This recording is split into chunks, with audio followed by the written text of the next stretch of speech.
Lökbatanda dəhşətli yanğın, 4 nəfər ölüb, ikisi uşaqdır. Fövqəladə Hallar Nazirliyinin 112 qaynar telefon xəttinə paytaxtın Qaradağ rayon Lökbatan qəsəbəsi Qobupark 1 yaşayış kompleksi ərazisində yerləşən yaşayış binasında yanğın baş verməsi barədə məlumat daxil olub.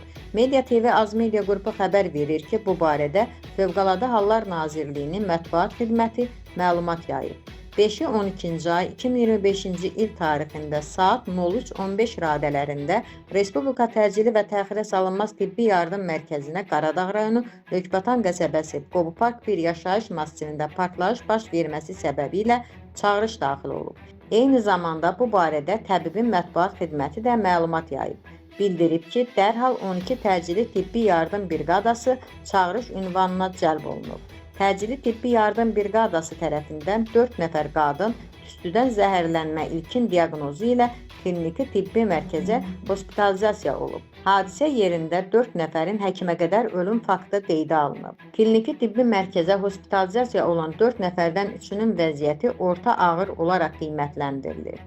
Bir nəfəri isə zəruri tibbi yardım göstərilib və ambulator müalicə üçün evə buraxılması nəzərdə tutulub.